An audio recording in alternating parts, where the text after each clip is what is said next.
Tetapi nanti saya dengan Mas Ali sudah punya program bahwa ke depan kita akan menata parkir akan lebih baik lagi, termasuk dengan sumber daya manusianya. Terkait dengan parkir ini kita sudah banyak hal, hanya karena saya rasa kalau ada satu tempat yang memang saat itu mereka ada keluhan dengan parkir, saya yakin mereka itu bertemu dengan parkir yang memang kita anggap parkir itu liar, gitu. Karena yang punya udah jelas itu ada romping dengan pakai Disub, di sub itu yang tulisannya itu, kemudian ada kartu anggotanya, itu kita bina. Mereka sudah kita lakukan apabila mempunyai satu layanan yang tidak baik, langsung saya tegur. Salah satu program kami itu kan ada 1000 event tiap tahun itu. 1000 event tiap tahun. Nah, kami Tujuannya ingin apa itu? menggandeng di samping meningkat perekonomian. Nah, semua event itu anak muda harus dilipat. Baik pada level EU-nya dan sebagainya. Peningkatan itu juga maksimal. Peningkatan kapasitas itu juga kita harus tingkatkan. Dan kita menggandeng milenial. Saya sering banyak diskusi dengan EU yang ada di Malang. Karena untuk menunjang itu, maka harus ada itu alat yang EU itu yang kemudian vendor-vendor yang bergerak di event itu. Nah, itu kami ingin melibatkan anak-anak Malang asli. Assalamualaikum warahmatullahi wabarakatuh. Waalaikumsalam warahmatullahi wabarakatuh. Tribuners dan pembaca harian Surya dimanapun berada, kembali bersama saya Iksan Fauzi dalam program Mata Lokal Malang Memilih. Hadir di studio kami pasangan calon wali kota dan calon wakil wali kota, Bapak Wahyu Hidayat. Selamat datang Pak Wahyu. Selamat datang, matur nuwun. Mas Ali Muthahirin. Selamat datang Mas Ali. Mas Ali baru pertama ke sini Mas ya. Iya.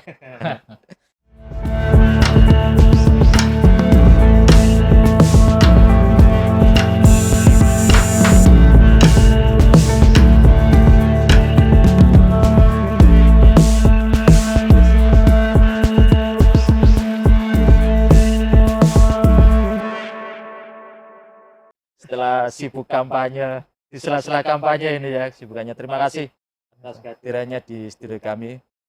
Tribuners, kita akan berbincang tentang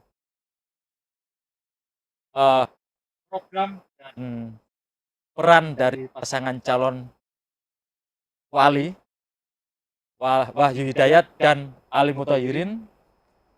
Mereka sudah memperkenalkan akronim wali. Bannernya udah di mana-mana dengan sebutan bukan wali band ya Pak ya. Wali kota. Wali kota gitu ya. Baik, beliau berdua memiliki jargon boys berkelas.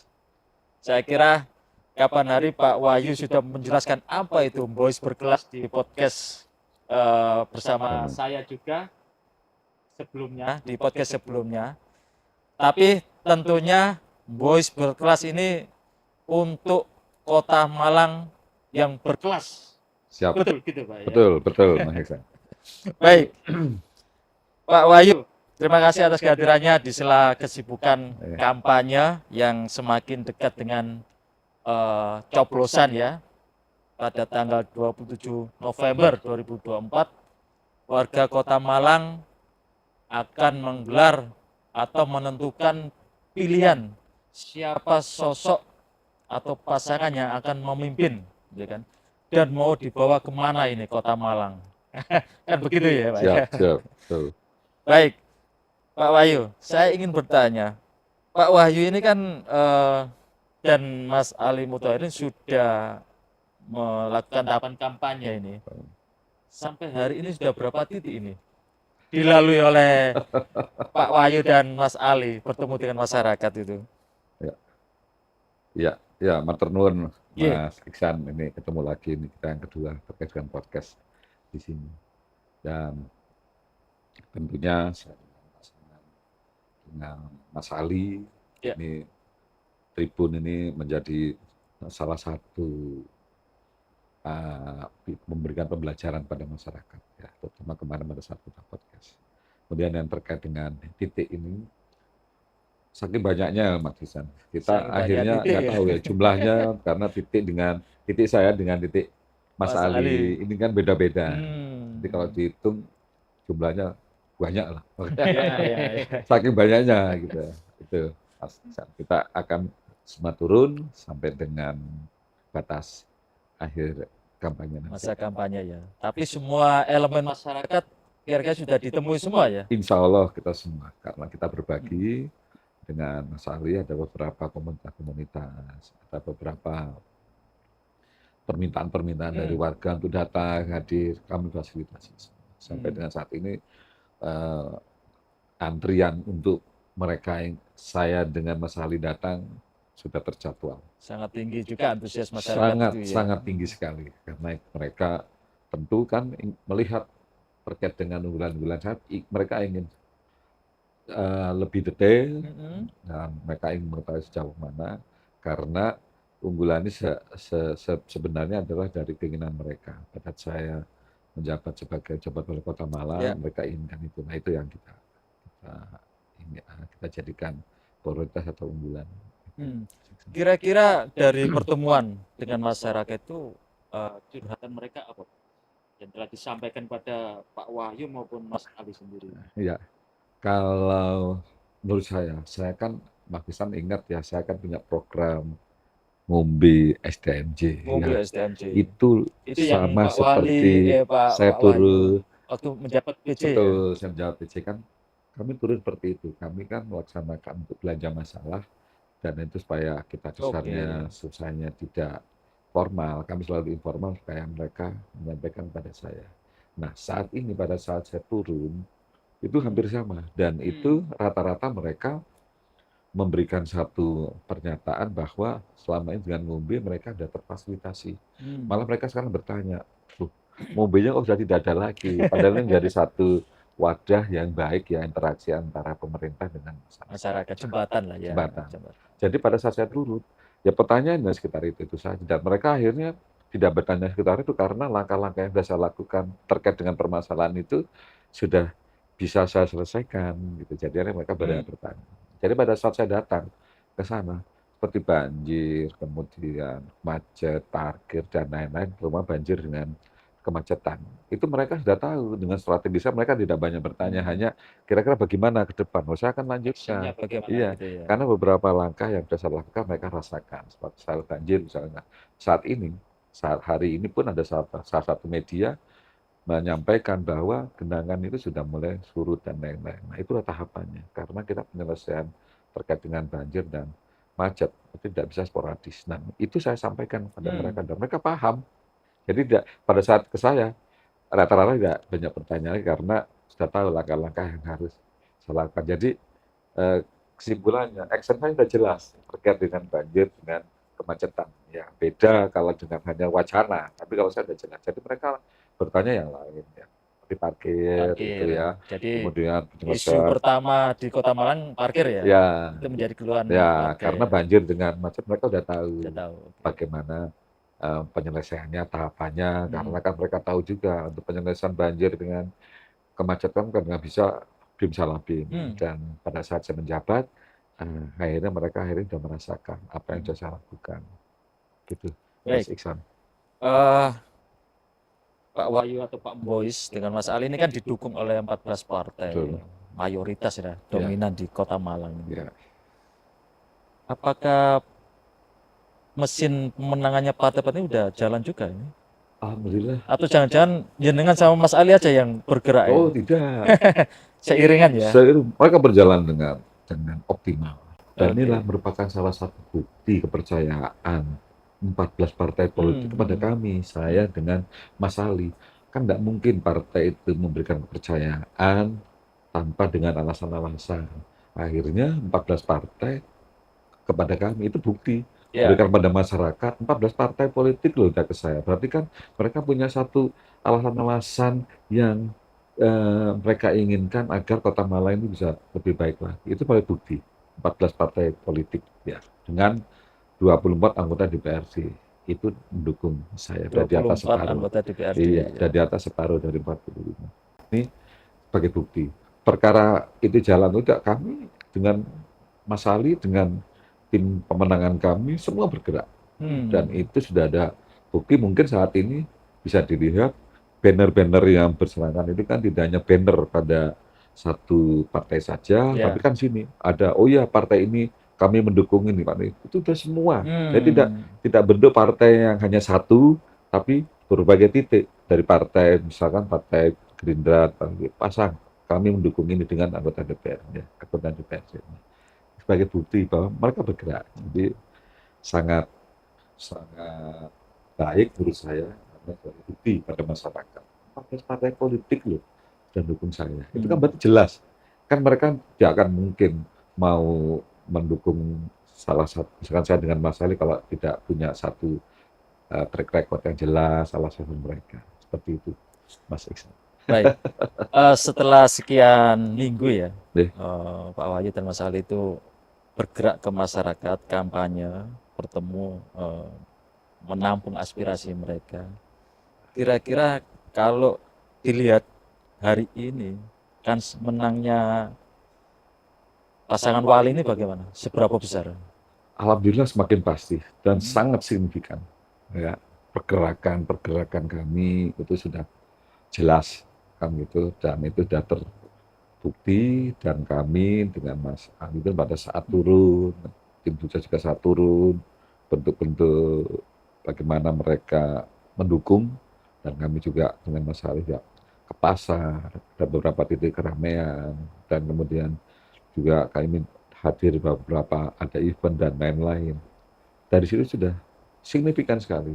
Wah, Memang mereka menginginkan Pak Wahyu dan Mas Ali ini memimpin Kota Malang ya? Ya, mereka langsung. Kira-kira apa yang dalam benak mereka atau yang mereka ucapkan? Ya, mereka ketika bertemu dengan banyak terkait dengan saya dengan Mas Ali. Ya, salah satunya ya saya, keberhasilan saya pada saat saya menjadi pejabat Wali Kota Malang, sudah banyak penghargaan, sampai dengan terakhir saya menjadi pejabat kepala daerah berkinerja terbaik se-Indonesia. Itu yang merupakan bukti. Akhirnya mereka tahu seperti itu. Selain itu juga latar belakang saya, latar belakang saya ini kan tata kota, ya, planologi.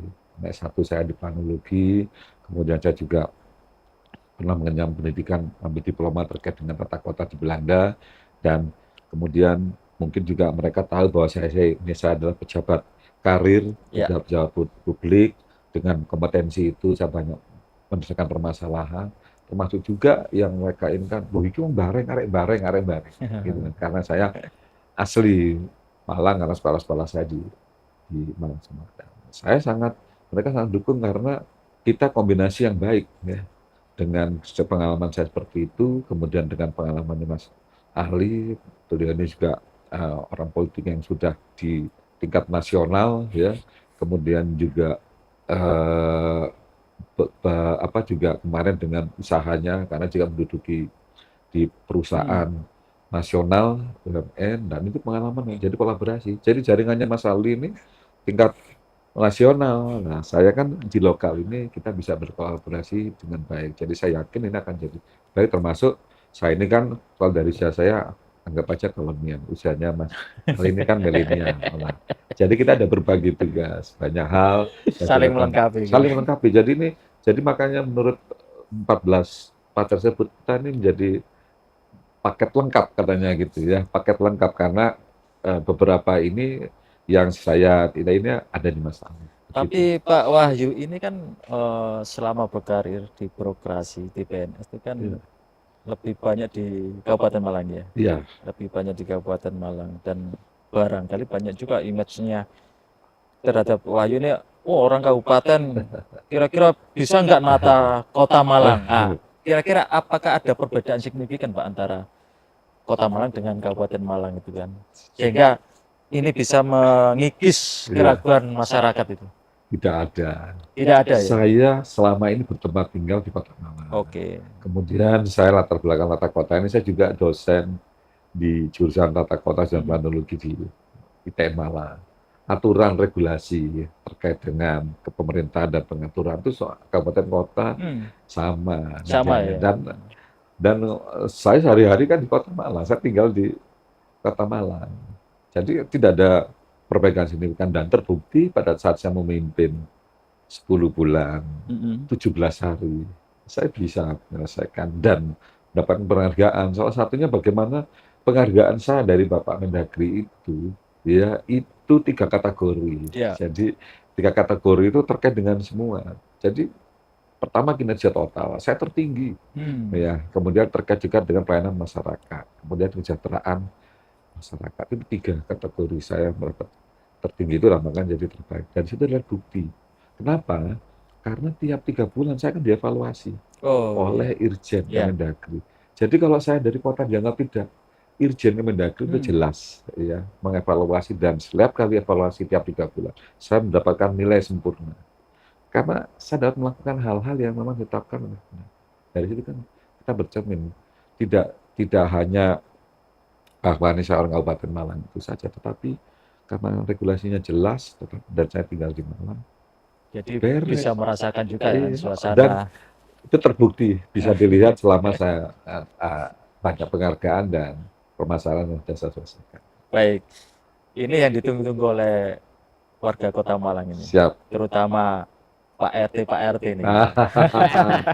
Itulah. Ini kan di banner-banner Pak Wahyu dan Mas Ali ini kan ada yang menyebutkan 5 program unggulan dan sebagainya, di antaranya adalah mengalokasikan 50 juta untuk RT ya, untuk RT per tahun. Tapi ini bukan untuk ketua RT Pak ya?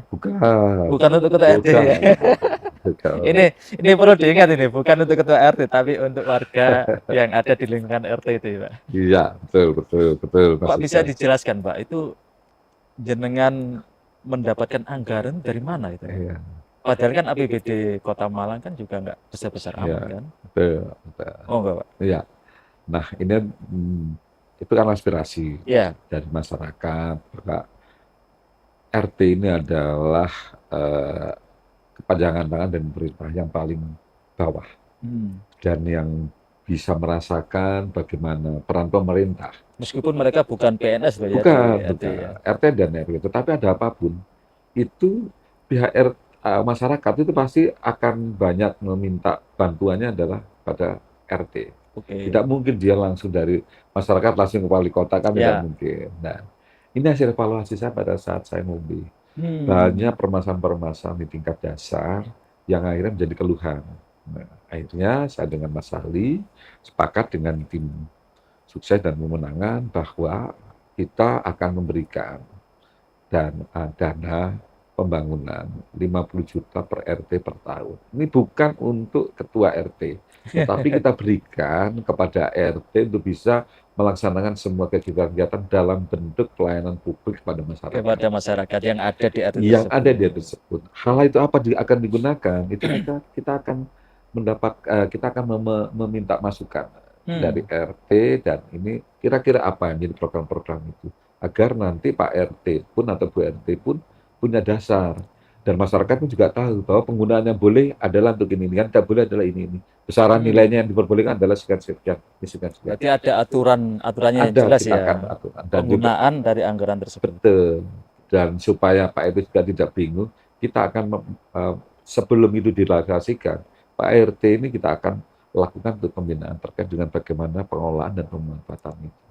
Nah, yang mendampingi siapa Pak nanti kan ada, saya minta dari RW juga dari kelurahan. Kelurahan ini saya rasa beda antara kabupaten dan kota. Dengan kelurahan ini karena lebih banyak mereka adalah ASN, mereka akan lebih memahami dan mereka itu akan bisa mendampingi. Dan ini adalah merupakan satu cara kami dalam rangka untuk memenuhi keinginan masyarakat. Ini bottom up sebenarnya dari keinginan mereka. Jadi bukan kami hanya memfasilitasi.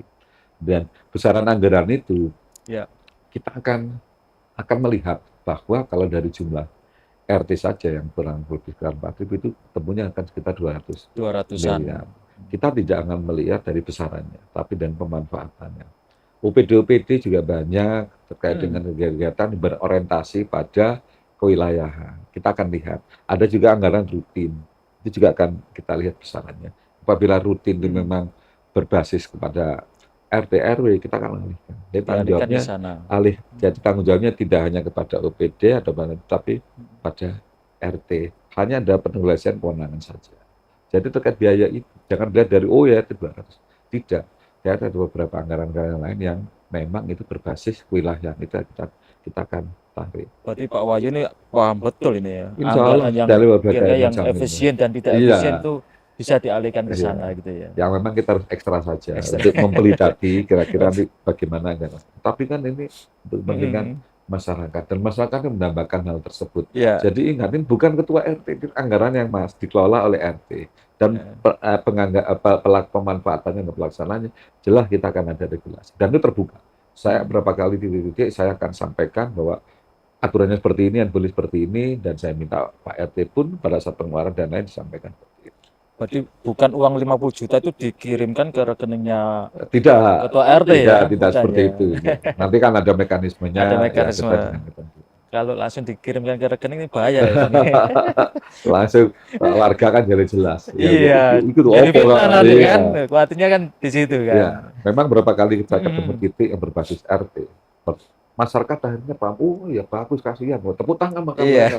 terima kasih karena gitu supaya ada sesuatu kebutuhan yang sifatnya segera dan mendadak Iya, iya, yang iya. bisa langsung diselesaikan oleh RT, bisa selesai, tidak harus sampai berjenjang sampai ke atas. Oke. Begitu. Artinya kan ada tindakan lebih cepat gitu kan. Iya, Tindakan lebih cepat sebagai bentuk yang ada pelayanan publik kita kepada Bagi masyarakat. di RT tersebut. Pak Wahyu, kemarin pasangan Pak Wahyu Mas Ali Muthorin kan sangat mengejutkan kan, walaupun ya bannernya sudah terpasang di mana-mana. Nah, sekarang pertanyaan saya adalah bagaimana Pak Wahyu melihat sosok Mas Ali Muthorin ini untuk mendongkrak suara Iya. pasangan Pak Ali? Sebagaimana saya bilang tadi, kita ini Iya. pasangan yang menurut saya sudah Klop, menjadi klop. Jadi ada istilahnya botol tutup. Jadi kita sudah saling melengkapi, Ya. saling melengkapi, dan saya mau banyak kurang-kurang terkait dengan beberapa hal yang terkait dengan kalangan milenial dan lain-lain. Beliau juga ahli terkait dengan di perusahaan, ya kan. Kemudian pertimbangan dari pemahaman politik, saya kan pejabat karir.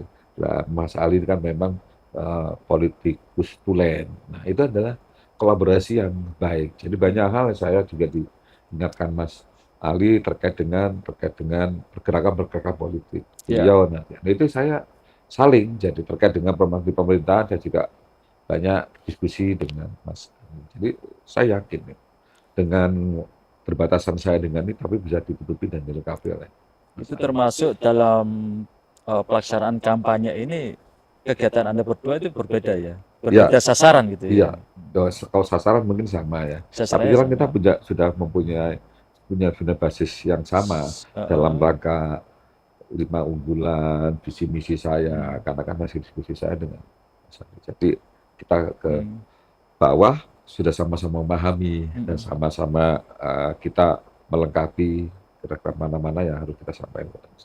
Oke, saya sekarang ke Mas Ali Muthorin. Mas Ali ini kan baru muncul di tempat kami. Selamat datang Mas Ali. Ya, terima kasih. Mas Ali, kalau nanti Pak Wahyu diberi amanah oleh masyarakat Malang menjadi wali kota, jenengan melihatnya keunggulan Pak Wahyu seperti apa? Ya, terima kasih Mas Iksan dan teman-teman Tribun. Kalau boleh saya cerita, sebenarnya perkenalan dan pertemuan kami pertama kali, saya sebelum jadi calon, Pak Wahyu juga belum, maka saya diutus partai di PPPSI dan ketum kami untuk oleh Mas Kaisang ya? Iya, menemui Mas Pak Kaisang Wahyu gitu. untuk menawarkan diri untuk dicalonkan. Oh gitu. Tentu kenapa saya disuruh komunikasi itu adalah karena sudah ada track record prestasi beliau yang kita cari lewat media, lewat yang lain-lain, yaitu profil beliau sebagai PJ, Sekda, dan lain sebagainya. Di pertemuan pertama ini saya menawarkan diri atas nama partai untuk kami PSI mencalonkan beliau. Itu Mencalonkan pertama. Pak Wahyu. Pak Wahyu sebagai wali kota. Jadi wali kota. Belum ada obrolan pasangan. Ya. Jadi alasan kami juga sampaikan bahwa kami menginginkan Pak Wahyu yang pada saat sebagai PJ untuk kita calonkan kalau beliau bersedia. Ya. Nah, obrolan pertama itulah perkenalan pertama saya juga. Nah, perjalanan pertama untuk kemudian kita tawarkan ke sama partai pada saat itu saya untuk mencalonkan beliau. Diskusi hampir 1,5 jam di sela waktu beliau malam pada saat itu. Dan setelah beliau bersedia mencalonkan dan lain sebagainya, saya laporkan kembali. Perjalanan pun terjadi dan ternyata itu lama sebelum itu prosesnya.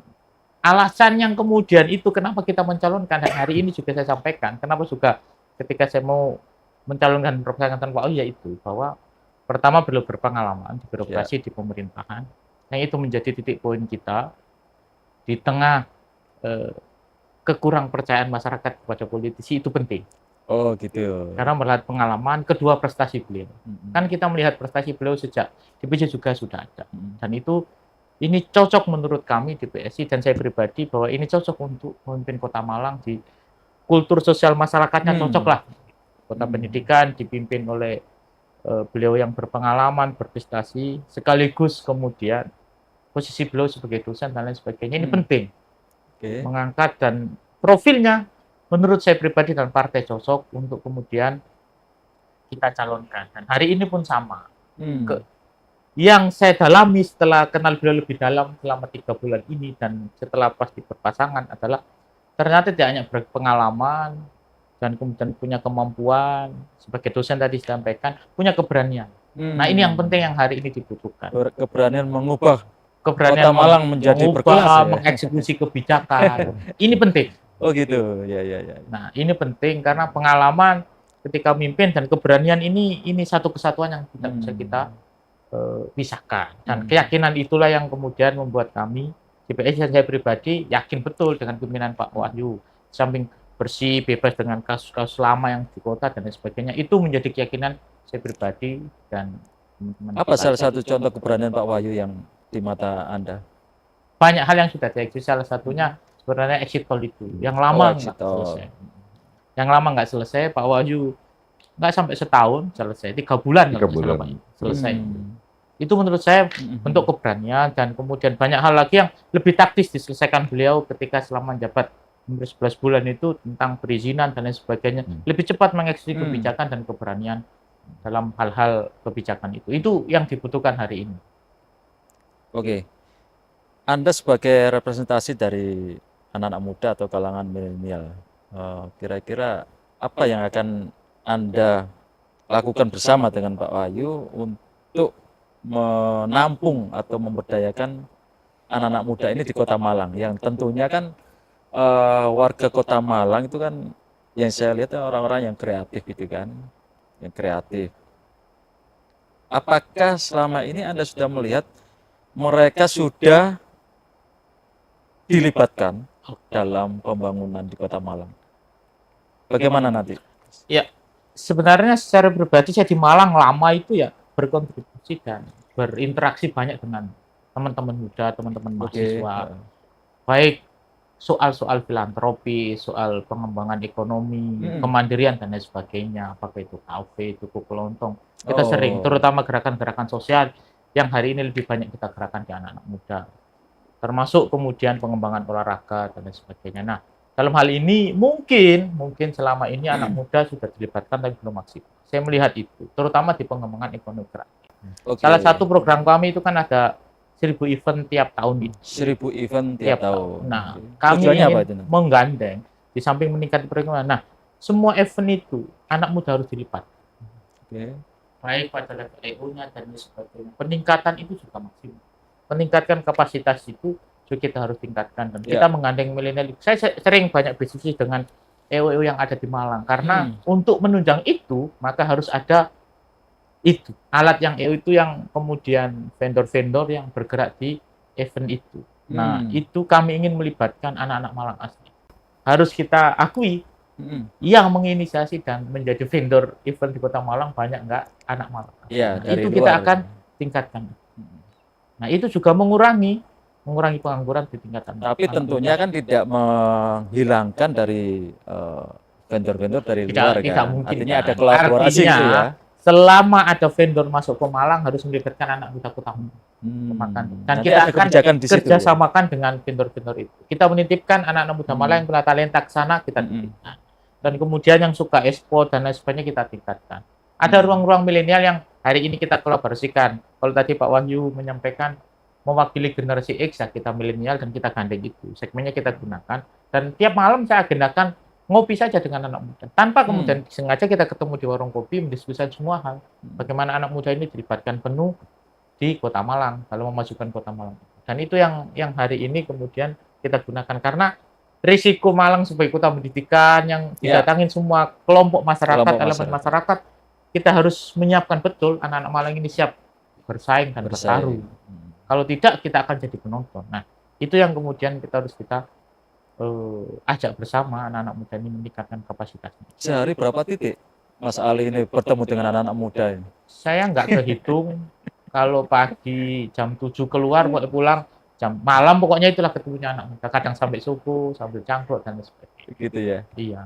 Ada elemen-elemen masyarakat, baik yang suka olahraga, suka nongkrong, suka komunitas, filantropi kan banyak. Semua elemen kita rajut, kita ajak diskusi bareng. Kalau anak muda kan lebih sukanya begitu, santai, tanpa harus dikumpulkan banyak. Tanpa harus dikumpulkan, kesadaran mereka sendiri. Kesadaran mereka. Kita ketemu di warung kopi sambil ngobrol nggak sengaja, kita datangin, kita ajak diskusi. Oke, kalau ekonomi kreatif ini tadi Mas Ali menyinggung soal kafe misalkan ya, mungkin itu kira-kira minat mereka seberapa besar sih, terutama yang warga Malang loh ya? Sebenarnya besar karena pasarnya jelas, cuma kadang-kadang kekurangannya di permodalan. Oke. Lebih banyak investor luar yang kemudian bermain di pasar itu untuk kemudian penambahan kafe dan lain sebagainya. Nah, ini juga yang kemudian kita gandeng. Tapi banyak pula sebenarnya yang anak-anak Malang sudah itu, tinggal komunitasnya kita perkuat. Permodalannya, pendanaannya, itu yang kemudian kita harus kawal betul. Ada nanti kebijakan dari Wali ini ada untuk mengarah ke sana. Kita akan maksimalkan dalam rangka mengurangi pengangguran itu. Meningkatkan kesejahteraan, kita akan batasi itu. Maksudnya izin-izin kafe yang kemudian ada titik-titik yang kemudian harus anak Malang yang sentra-sentra itu. Kalau tidak akan kalah dengan investasi. Walaupun kita tidak menghalangi investasi dari luar, karena itu kan bagian dari hak dan yang sudah diatur. Nah, cuma kemudian meningkatkan kapasitas anak muda kita untuk bisa bersaing ini juga penting. Dan kita harus wadahi komunitas itu. Kan banyak sebenarnya anak Malang yang sudah punya komunitas-komunitas itu. Tinggal kita komunitas itu kita perkuat, kita kawal dengan kebijakan. Baik, saya kembali ke Pak Mbois ini. Ini persoalan masyarakat kita di kalangan anak muda itu sekarang adalah masalah mental. Nah, apakah dalam kebijakan Anda nanti ada kebijakan yang kira-kira menuntaskan atau memperbaiki mental anak-anak muda ini? Seperti yang kita tahu, banyak anak-anak muda yang menghabisi nyawanya sendiri, gitu kan? Ya, kemudian frustasi, broken home dan sebagainya. Kira-kira apa kebijakan Anda berdua nanti ke depan? Ya, Mas. Jadi memang ini prihatin juga saya melihat situasi kami saat ini. Tentu juga berbagai macam alasan ya mereka melakukan hal tersebut. Tetapi kan pemerintah memang harus hadir untuk bisa melihat paling tidak fenomena ini bisa kita tahu permasalahannya seperti apa. Dan hal itu juga sebenarnya sudah kita lakukan kemarin karena itu kan juga kaitannya dengan anak sekolah yang dibully, Bali yang segala macam, hanya berdampak kan pada hal tersebut. Nah, terkait dengan tingkat dasar, saya sudah minta kepada Dinas Pendidikan saat itu adalah terkait dengan pendampingan karena di sekolah ini kan ada BP, ya, BP, guru BP penyuluhan, ya, memang itu guru BP itu ditunjuk untuk bisa memberikan satu solusi dan menerima keluhan-keluhan. Karena hal semacam itu kan hanya ada butuh wadah untuk bisa mereka menyampaikan sesuatunya dan dengan solusi yang tepat. Curhat lah ya, mereka curhat pada orang yang tepat sebenarnya. Kan, gitu. Nah itu di sekolah ada BP. Nah, BP ini juga tentu keterbatasan. Guru BP ini kan keterbatasan karena kan hanya sekedar mungkin dulu-dulu hanya sekedar kenakalan remaja dan itu, tapi kan sekarang intensitasnya sudah berbeda. Situasinya sudah berbeda. Nah, saya minta memang semua itu bekerja sama dengan perguruan tinggi yang mempunyai jurusan psikologi. Oke. agar guru-guru BP ini tahu tahapan-tahapan untuk bisa melakukan tersebut. Apabila ada hal yang tersebut, ada sesuatu siswa yang bermasalah, BP sudah tidak bisa apa-apa, karena ada kerjasama, diminta untuk mereka datang untuk bisa menyelesaikan. Karena mungkin orang yang bunuh diri itu bisa jadi permasalahannya kan di masa-masa kecil, ada trauma segala macam, akhirnya menjadi-jadi, tidak ada solusi, tidak ada solusi, akhirnya di tingkat usia rata-rata mahasiswa mereka bunuh diri. Nah, tahapan itu yang perlu dilakukan untuk tingkat dasar, karena kita tidak mau ya bibit yang memang saat ini, padahal kita akan menjaga dan kualitas pendidikan di tahun 2045 besok bisa efektif, kan tentu harus Generasi emas ya. generasi emas itu. Dan sudah kita lakukan, dan alhamdulillah dengan pendekatan semacam itu kami mendapatkan penghargaan dari Menpan kemarin untuk bisa melakukan hal itu. Ini antisipasi. Nah, kejadian yang saat ini memang yang sudah terjadi, kami pada saat itu juga kami bekerja sama dengan beberapa lembaga-lembaga komunitas dari masyarakat yang memang peduli terkait dengan hal tersebut. Kami pernah duduk bersama, mereka berikan masukan. Akhirnya kami sudah meminta, kebetulan dinas sosialnya ada UPT terkait dengan tersebut. Nah, pendekatan-pendekatan selama ini mungkin berbeda dengan yang lain.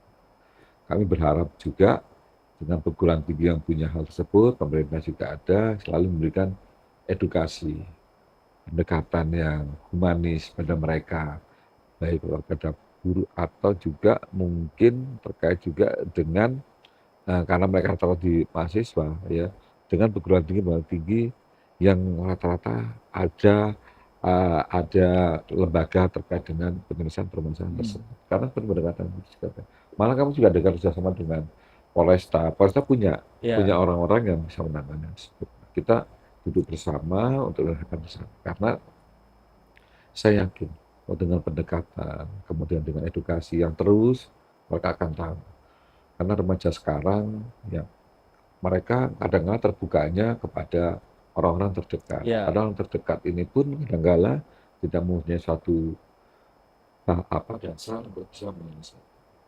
Jadi terdekat tersebut kita bisa saling curhat. Nah, curhat ya, surat jadi sepakat. Nah, akhirnya itu. Jadi memang harus ada satu. Artinya Anda akan melibatkan semua elemen masyarakat, termasuk komunitas, kepolisian, untuk sama-sama menanggulangi persoalan mental pada anak ini ya. Termasuk media. Termasuk media juga. Jadi kami sangat mendukung itu. Pentahead. Karena ini semua keterkaitan. Untuk bisa bersama kita solusi, ada upaya yang kita lakukan. Edukasinya bisa dengan media, pendekatannya dengan komunitas yang lain. Kan komunitas lain sudah ada tempat ini begini kan begitu. Nah, itu yang memang harus betul kita proaktif. Tentunya dengan cara yang pendekatan sesuai dengan generasi sekarang ya. Mereka bisa menerima. Hal-hal yang apa yang mereka selama ini menjadi tempat untuk ini, nah kita hadir di situ untuk bisa. Kadang-kadang mereka curhatan di media sosial segala macam, kan akhirnya malah tidak mendapat solusi, mendapatkan orang memanfaatkan dia sebagai itu. Nah, itu kita akan terus. Termasuk juga orang tua. Orang tuanya juga. Ya itu yang tidak hanya dari sekolah, orang tua. Pak, kemarin kami mendapatkan data ada sekitar 4.000 sampai 5.000 anak di Kota Malang ini tidak sekolah. Itu bisa drop out, bisa memang dia sekolah dari awal gitu kan. Lah, ke depan bagaimana untuk menangani ini, Pak? Karena lagi-lagi ini kan ngomong sumber daya manusia, warga Kota Malang yang menghuni kota ini ke depannya itu. Ada nggak kebijakan Pak Wahyu dan Mas Ali ini yang lebih konkret untuk mengatasi persoalan anak tidak sekolah? Ya, yang jelas perkara data tersebut, ya saya juga terkaget-kaget juga dengan banyaknya hal tersebut, dan memang data ini konkret. Tentu kita akan mempelajari dulu terkait dengan permasalahan dari sekian banyak itu, kenapa mereka itu tidak sekolah, apakah drop out atau ada permasalahan yang lain, itu yang harus jelas terlebih dahulu sebelum kita dipetakan masalahnya. Ya, kita harus mapping dulu sebelum kita mengambil kebijakan yang tersebut. Tapi yang jelas terkait dengan hal tersebut, anak sekolah bisa jadi kan terkait dengan permasalahan-permasalahan terkait dengan perekonomian dan lain, Oke. atau mungkin juga usia-usia saat ini sudah banyak yang diminati oleh perusahaan untuk kerja, kan begitu. Nah, akhirnya mereka lebih baik kerja daripada sekolah. Ini betul harus kita mapping, dan tentunya upaya dari pemerintah itu harus sesuai dengan mereka. Apabila mereka terkait dengan drop out, terkait dengan ketidakmampuan, kita akan fasilitasi, ya. Contoh, salah satu program kami 1.000 beasiswa itu untuk mencegah mereka yang saat ini tidak mampu, ketidakmampuan untuk sekolah dari hal finansial. Itulah salah satu solusi yang tepat terkait dengan permasalahan saat ini. 1.000 beasiswa itu kan kita berikan kepada mereka itu mulai dari SD, SMP, SMA, sampai perguruan tinggi sampai lulus.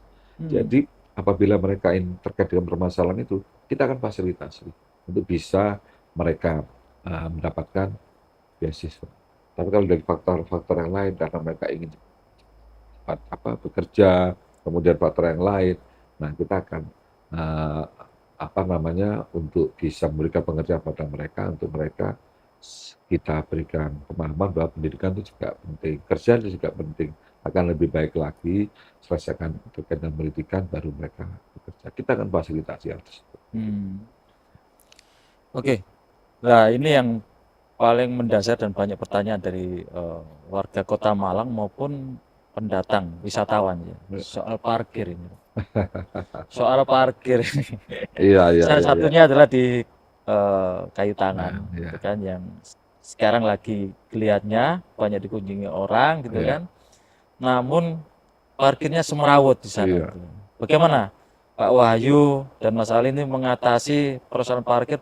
Tentunya bukan hanya di situ aja kan, di kawasan-kawasan lain mungkin lagi banyak juga.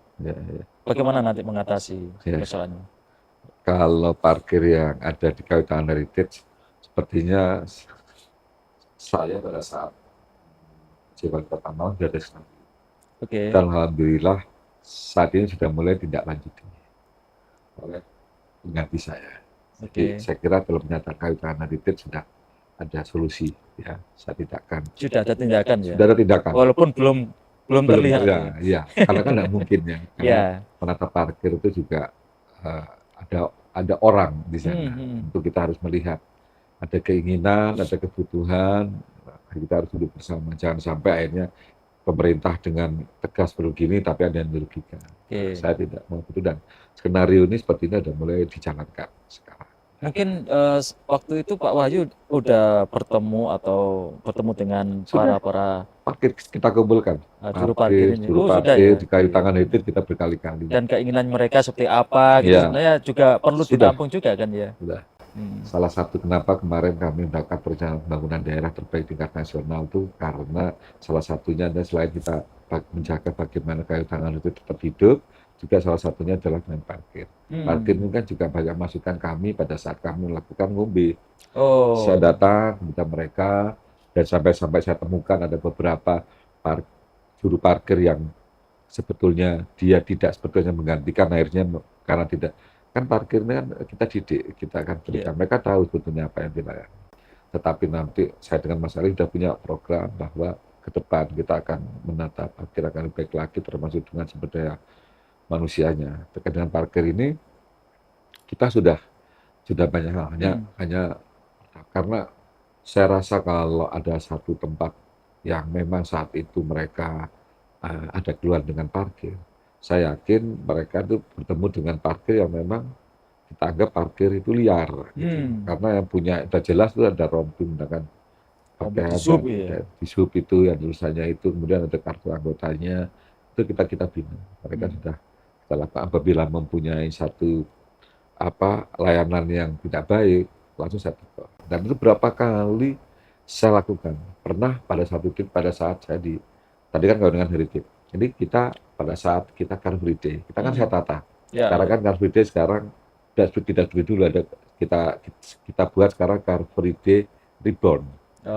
Jadi kita dengan dasar seperti itu kita akan nata PKL, parkir, dan satu saya temukan parkir dan PKL yang menggunakan orang yang tidak semestinya. Akhirnya dia nggak tahu kalau saya ini eh, jalan di situ, makan di situ, ada parkir di situ, dia nggak tahu kalau saya ini PJ Wali Kota. Dari situ bisa saya buktikan. Oh, permasalahan parkir di sini. Saya panggil Pak Dinasnya, dicek orang itu ada. Betul. Mereka tidak terdaftar segala macam meminta jumlah begini dan bla bla bla bla. Langsung saat itu juga saya minta diproses dan dikembalikan. Dan biasanya lebih mahal itu kalau Iya, pakainya. itu ya akhirnya tidak hanya pada saat dana heritage atau di Car Free Day, di bulan itu, tapi beberapa titik yang seperti itu. Saya yakin dengan parkir di Kota Malang ini pada saat saya ketemu beberapa kali mereka baik segala macam. Nah ini hanya oknum saja, hanya membuat parkir di tempat kita ini. Tapi tetap kita akan tata, seperti kami itu tata agar orang yang datang juga nyaman, dengan parkirnya juga nyaman, dan orang yang nanti mau menikmati tiketnya juga tidak. Kalau kami itu membayangkan bahwa di kawasan ikon-ikon wisata di Kota Malang itu memang bebas dari kendaraan, bebas dari parkir, sehingga orang itu pengunjung itu enak jalan di sana, menikmati jalanan di Kota Malang dengan udara yang sejuk gitu kan. Nah, tentunya ini akan menjadi pekerjaan rumah siapapun yang akan menjadi wali kota dan memimpin Kota Malang ke depan kan. Termasuk persoalan banjir gitu kan ya Pak ya. Ya, betul. Banjir, parkir, macet. Ini yang masa-masa klasik yang tentunya harus segera diselesaikan juga oleh tentunya kan nggak bisa dilakukan sendiri oleh pemerintah Kota Malang kan Pak ya. Harus kolaborasi dengan provinsi maupun pemerintah pusat. Iya, ya karena macet, banjir itu tidak dibatasi oleh wilayah administrasi, nggak mungkin. Itu kita akan sangat keterkaitan. Kita ada link yang harus kita duduk bersama antara Kota Batu dan Kabupaten Malang. Pergerakan mereka kan juga melalui Kabupaten dan Kota Batu. Banjir air juga bisa dari atas. Kita kan kadang-kala dari Batu. Kita kan air Sungai Berantas kita kan hulunya kan juga dari mana, dari Batu sampai ke sana. Nah, untuk mengatasi hal tersebut kita tidak bisa melihat hanya skup Kota Malang saja. Turunnya air, besarannya air, kan kita hitungnya dari Batu berapa, supaya nanti apa yang harus kita lakukan di bawah. Akhirnya kita kemarin sudah membuat bosom untuk bisa menampung yang dari atas, gitu, untuk tidak menghindari langsung mereka ke kawasan Soekarno-Hatta. Kan Soekarno-Hatta kemarin banjir itu karena besaran besar ya, debit airnya dari atas besar sekali. Padahal di sana dulu kan tidak seperti itu, kan berarti ada apa? Berarti kan di Batu bisa jadi resapan-resapan air yang memang selama ini dulu bisa langsung masuk. Sekarang kan tidak, semuanya mengalirnya ke sungai. Jadi kan berapa besar debit air yang dari sungai bisa kita hitung. Nah, itu kalau dari Batu, berarti kan itu kan turun ke Malang. Ke Malang kan berarti sebelum Batu masuk Kabupaten Malang juga. Nah, jadi nggak bisa penyelesaian. Makanya kalau penyelesaian terkait dengan banjir, macet, itu juga tidak bisa serta-merta hari itu bisa selesai. Kita nggak bisa lagi. Makanya sudah saya buatkan. Saya kemarin sudah selesai dengan membuatkan master plan drainase terkait banjir. Ada tahapan-tahapan yang harus kita lakukan di sana, ada pembiayaan yang nanti kita akan sharing di sana, apakah dari APBD atau APBD provinsi ataupun APBD kabupaten atau kota ya, karena terkait dengan itu untuk bisa bersama. Baru kita akan buat tahapan-tahapan penyelesaiannya. Insya Allah kalau dari master plan drainase 2028 yang kemarin saya buat itu, banjir di Kota Malang selesai. Sudah dibikinkan ya Mas? Sudah ada master plan itu ya. Makanya saya kalau melihat ada orang yang ngomong, wah Anda harus kita sudah selesai. Ada master plan drainase. Saya yakin ada master plan. Jadi kalau misalnya ada orang yang ngomong, wah ini harus dibuatkan, kita sudah buat. Sudah kita selesaikan. Tahapan pertama sudah jelas di tahun 2024 ini. Dan alhamdulillah pada hari ini pun sudah mulai genangan air. Dulu misalkan 3 jam, sekarang pasti 2 jam dulu, 1 jam dulu, baru nanti selesai. 2028 Kota Malang bebas banjir. Berdasarkan master plan drainase yang kemarin saya yakin Pak ya? Yakin, insya Allah yakin. Karena saya semoga kita basic saya juga di situ, jadi paham betul terkait dengan itu. Beda dengan orang yang tidak punya basic menyampaikan hal begitu, nah kan. Ya, ahli planologi. Baik, Tribuners, tidak terasa kita sudah hampir 1 jam untuk ngobrol dengan pasangan wali, Wahyu Hidayat dan Ali Muthoirin. Saya kira ada 2 hal yang perlu diketahui oleh masyarakat Kota Malang. Pertama adalah apa saja sih program unggulan dari Pak Wahyu dan Mas Ali Muthahirin ini? Monggo disampaikan. Ya, program bulan kami ada 5 yang memang nanti kita akan segerakan untuk bisa kita selesaikan, dan nanti kita berbagi aja ya biar Ya. nanti Mas Ali bisa menjelaskan terkait dengan 5 program unggulan itu. Ya. Ya, terima kasih. Kami bersama Partai Pengusung Agama 11 dengan diskusi dengan 24 anggota Dewan yang selama ini mendukung kami, kita sering berdiskusi tentang kebutuhan masyarakat Kota Malang.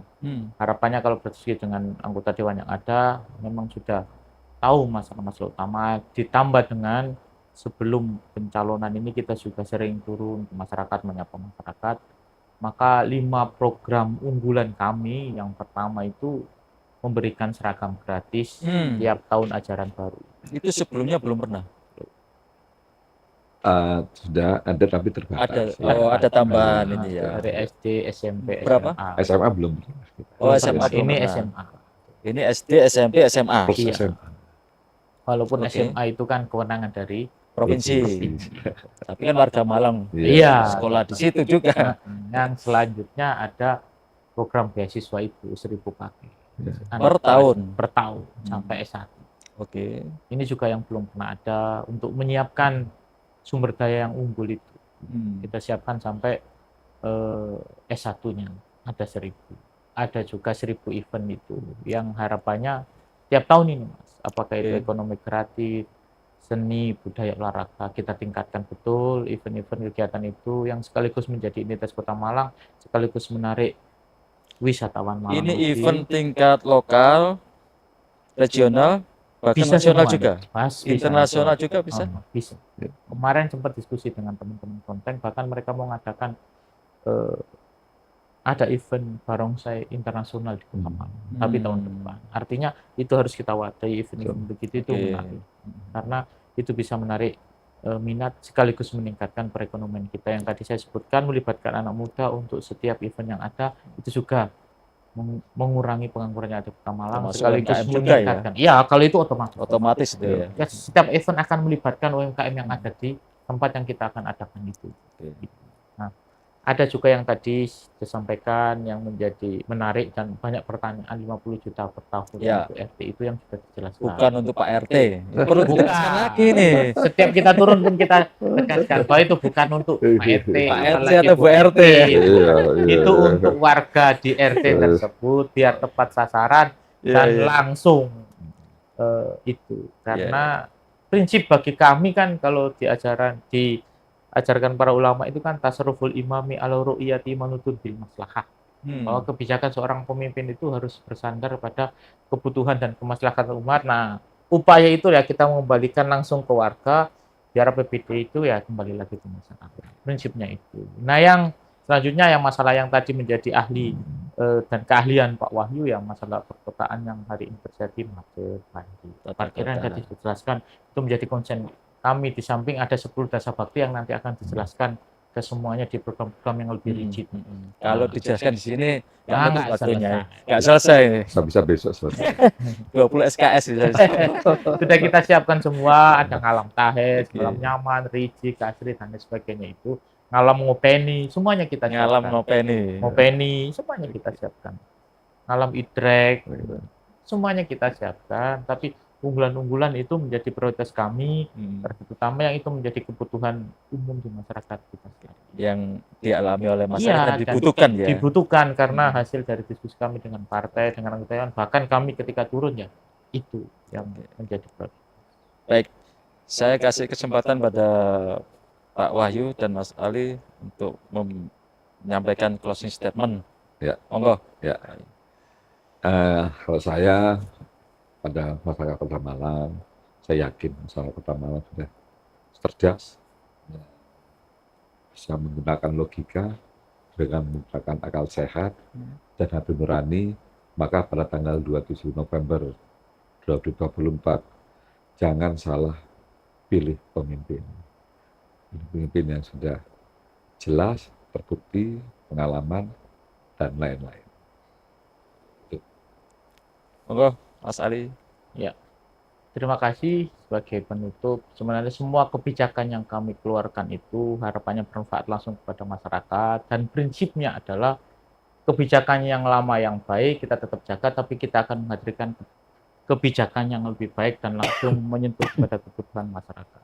Dan kami mengajak juga dengan warga masyarakat Malang yang asik ini, saya yakin bersama masyarakat Kota Malang, kami pasangan wali mengajak bareng-bareng mewujudkan pemerintahan yang bersih dan tidak korupsi. Itu prinsipnya yang ingin kami lakukan di pemerintahan, dan mohon doa dari masyarakat Kota Malang kami menjadi pemimpin yang aman itu. Terima kasih. Baik Tribuners dan pembaca harian Surya dimanapun berada, demikian bincang-bincang kami, bincang-bincang santai kami dengan pasangan calon yang luar biasa, satu birokrat dan satu pengusaha sekaligus politisi. Saya kira besar harapan kami warga Kota Malang akan memilih pemimpin yang sesuai dengan hati nuraninya, agar ke depan Kota Malang mendapatkan pemimpin yang benar-benar pemimpin yang mengayomi warga Kota Malang. Terima kasih, saya Iksan Fauzi, pamit undur diri, sampai ketemu dengan pasangan calon di Pilkada Malang Raya selanjutnya, dan tokoh di Kota Malang serta Malang Raya berikutnya. Wassalamualaikum warahmatullahi wabarakatuh. Waalaikumsalam. Warahmatullahi wabarakatuh. Download Tribun X sekarang, menghadirkan lokal menjadi Indonesia.